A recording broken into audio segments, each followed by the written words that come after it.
എന്റെ ഈ ചാനൽ നിങ്ങൾ സബ്സ്ക്രൈബ് ചെയ്യുക, ഷെയർ ചെയ്യുക, ലൈക്ക് ചെയ്യുക, സൈഡിലുള്ള bell button Ding Ding Ding Ding അമർത്തുക.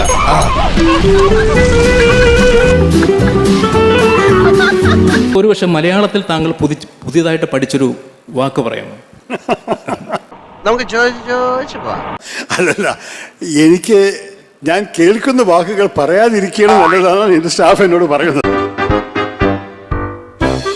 അവരെന്നെ സംബന്ധിച്ചു ഇതൊക്കെ ഞാൻ പബ്ലിക്കലി ഉപയോഗിച്ചു കഴിഞ്ഞാൽ നമ്മൾക്ക് ദുഷ്പേര് കേൾക്കുന്നു. പക്ഷെ ദേഹോപദ്രവം ഏൽപ്പിക്കരുത്. പഞ്ചഭാവോ കണ്ടാൽ മനസ്സിലാവും. അപ്പം ഞാൻ ആദ്യം കേട്ടു പഠിച്ച മലയാളമൊക്കെ പാലക്കാടൻ ഭാഷയാണ്. തിരുവനന്തപുരത്ത് എത്തുമ്പോഴാണ് കണ്ടുപിടിക്കുന്നത് ചില വാക്കുകളുടെ അർത്ഥമേ വേറെയാണ്.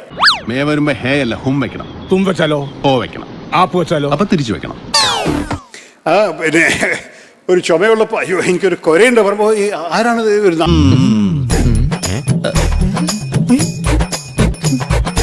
ഇവിടെ കൊര എന്ന് പറഞ്ഞ നായ്ക്കൾക്ക് മാത്രമേ ഉള്ളൂ. പാലക്കാടിൽ ഞങ്ങളൊക്കെ മനുഷ്യന്മാരൊക്കെ കൊരയ്ക്കും.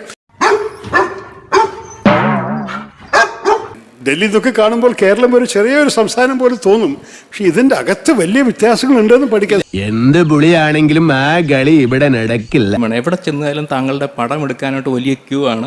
അതിലേറെയും സ്ത്രീകളാണ്. അത് എന്തായിരിക്കും അത്? നമ്മൾ ഏത് പരിപാടിക്ക് ഇറങ്ങുമ്പോഴും വ്യക്തമായ ഒരു പ്ലാനിങ് ഉണ്ടാവണം.